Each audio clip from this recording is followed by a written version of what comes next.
अजून खरेदी सगळीकडे पार्सल पार्सल पार्सल सगळं हे पार्सलचा पाऊस पडतो का इथे पार्सल बाहेर पार्सल काय चाललंय का सगळी दुकानच उचलून आणलीये का तू बाई अगं हे तुझं माहेरचा बंगला नाहीये ना हा एवढा मोठा छोटंसं घर आहे की नाही आपलं आता इथे माणसं कमी आणि तुझी पार्सलच जास्त दिसतात बाई आम्हाला पाय ठेवायला जागा नाही जरा बसायला जागा ठेवशील आमच्यासाठी आई आई हा पसारा आहे ना पार्टी आहे म्हणून होतोय पार्टी संपली की हा पसारा कमी होणार आहे डोंट वरी अरे अशी काय करते तू अधीरा इफ यू डोंट माइंड मला माझ्या फ्रेंड्सना कॉल करायची अजून ॲडी जम्बो नाना या सगळ्यांना कॉल करायचा आहे सगळे राहिलेत यार ठीक आहे माणसं ऑफकोर्स माझ्या फ्रेंड्सची नाव आहेत ही आई प्लीज मला त्यांना कॉल करू द्या मी चुकून विसरले ना तर ते माझ्यावर चिडतील पूर्ण शहरालाच काय आमंत्रण देणार आहेस का तू हा आधीच एवढं सगळं डेकोरेशन एवढी सगळी पार्सल ह्याच्यामध्ये किती पाण्यासारखा पैसा वाहत जातोय अधीरा ऐकते का तू आई प्लीज बास ना किती खर्च खर्च खर्च असं बोलताय पहिल्यांदा पार्टी देते मी लग्नानंतर आणि तेही मी माझ्या फ्रेंड्सना प्रॉमिस केलं होतं लग्नानंतर मी तुम्हाला छान पार्टी देईन म्हणून पण चांगली पार्टी द्यायला नको का अरे पण एवढा पैसा खर्च करायचा हो हो हो मी पाण्यासारखा पैसा खर्च करतेय कारण माझ्याकडे पैसे आहेत ऑफकोर्स तुमच्याकडे मागायला येते का मी पैसे नाही ना मग तुम्हाला प्रॉब्लेम काय आहे का सारखा हायपर होत आहे हे बघा तुम्ही प्लीज टेन्शन नका घेऊ आणि मलाही उगाच टेन्शन नका देऊ माझा मूड खराब होतो अगं अधीरा थोडा खर्च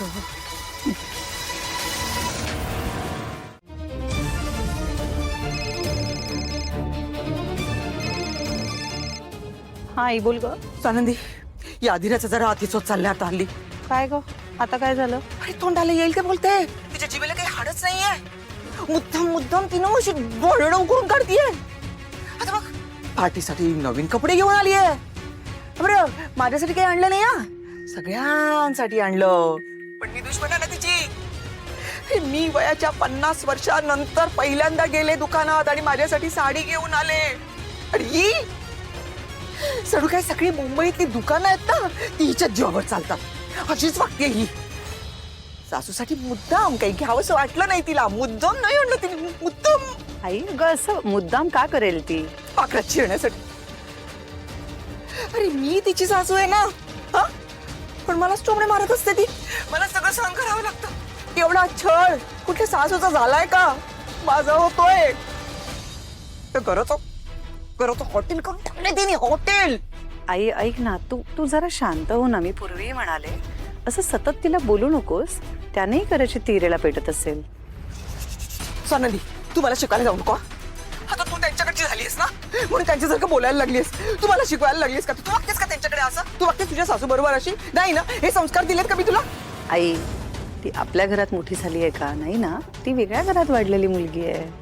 अरे पण माझ्या गळ्यात येऊन पडली आहे ना स्वानंदी विचार कर ना जरा माझ्या बाजूने जरा विचार कर ना देवा परमेश्वरा अरे थोडीशी तरी चांगली सून द्यायची होती काय बिघडलं असतं आणि बरं मला काय ऐकवते माहिती का आई पार्टीचा खर्च मी करते तुमचं काय बिघडतंय सगळा खर्च मी करणार आहे माझा सगळा पैसा लागणार आहे तुमचं काय जाते अरे काय ही काय बोलायची पद्धत झाली हा मी तिला म्हटलं का करतेस एवढा खर्च पार्टीसाठी जो काय पैसा लागणार आहे तो आपल्या घरासाठी खर्च कर ना दुसऱ्यांवर नको उधळूस ना मयात माझं काय चुकलं आनंदी आयुष्यभर काटकसर करून घर चालवले गा आपण पण हिला जरा बोलले एक पार्टी करू नकोस तर माझ्यावरच रागवली असं रागवायचं असतं का हे संस्कार द्यायचे असतात का मी शुक्रवारी सगळ्या डिपार्टमेंटच्या हेडची मीटिंग कॉल करतो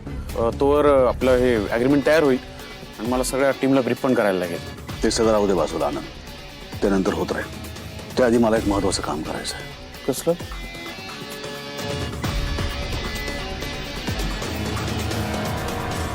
श्वेताला पाठवून द्या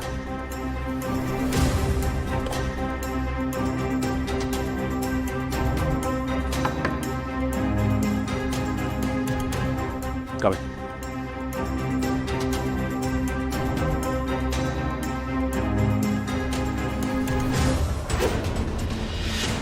श्वेता तू जे जे मला काही सांगितलंस तुझ्या बाबतीत जर खरंच चुकीचं घडलं असतं तुझ्या बाबतीत जर खरंच कोणी वाईट वागलं असतं तर जगात काहीही घडलं असतं ना तरी सुद्धा मी ठामपणे तुझ्या बाजूने उभा राहिलो असतो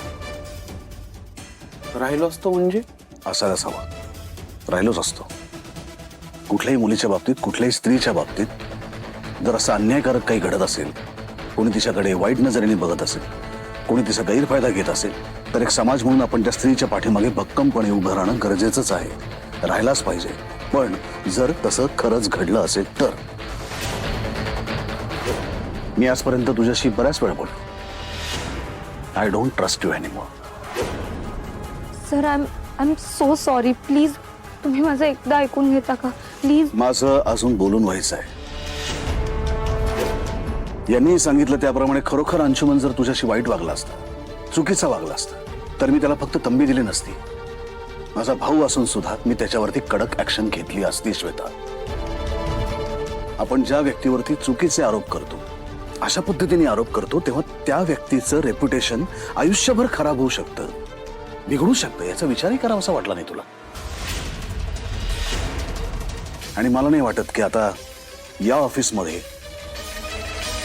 तू काम करण्याला मी कम्फर्टेबल आहे. तुझ्यासारख्या खोटं बोलणाऱ्या मुलीला माझ्या ऑफिसमध्ये जागा नाही. तू राजीनामा दे Shweta. Sir I am so sorry. Please तुम्ही माझं एकदा ऐकून घेता का. तुला पुढच्या नोकरीत प्रॉब्लेम येईल असं माझ्याकडनं काही घडणार नाही. मी तुझ्यावर कुठली केस करणार नाही, तुझी कुठली कंप्लेंट करणार नाही, तुला त्रास होईल अशी कुठली ऍक्शन घेणार नाही. तुला 3 महिन्याचा पगार दिला जाईल. मला असं वाटतं एवढंच मी करू शकतो. अरे पण समर, आणि तुझ्या